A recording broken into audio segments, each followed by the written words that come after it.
tiếng to bàn đà kén mương nhìn nì nà bàn than nà tê đê nó bàn phá đom tê đồ hoa có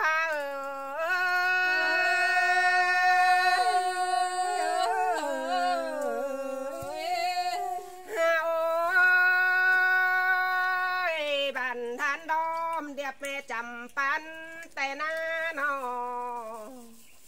thờ em thông ma đủ cảnh tê đồ hoa có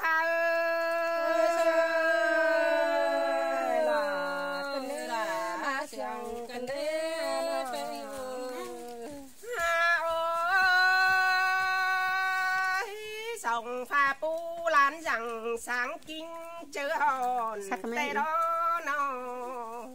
chát không có này tư tang ai kén nòng đông áp gì cây nì lò hoa có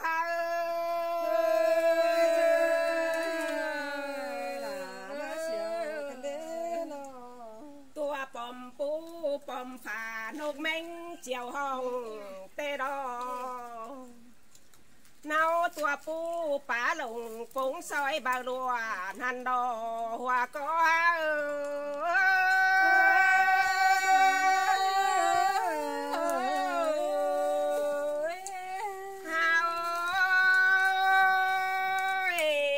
to na cắm kiểu chan đúng sum tê na nó khâu hao mà phi phưa sum ta có tâm điều lò hoa có hiếm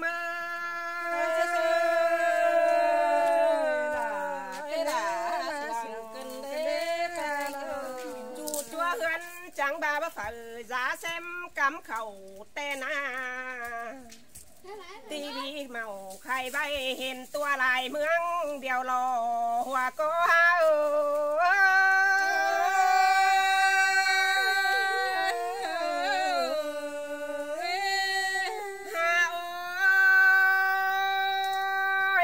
sầu chẳng đế nó sầu chớp sầu trên lâu năn sầu sang đế nó sầu cái cơn đại tàn năn hoa có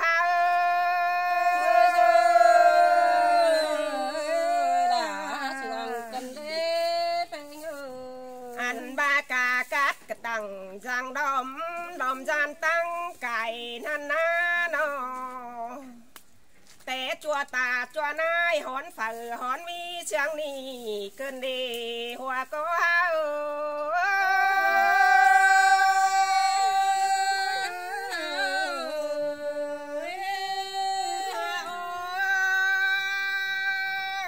tư tang ai kén nong đà tên mua kín tên nê nó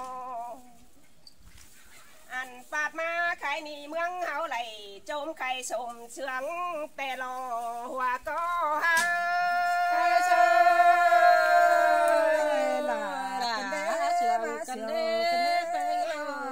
ăn phát ma khai ni na nó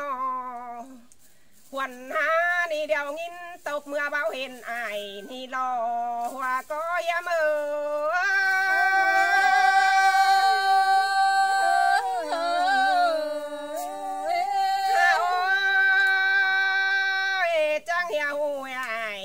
quá mẹ trang khùng thì na hoa có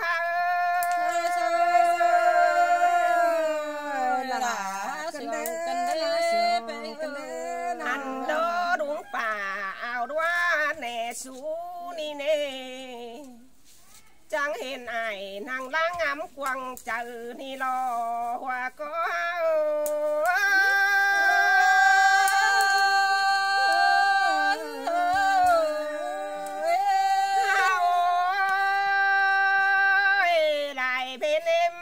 khốn đỏ bám lấy nốt chiều na na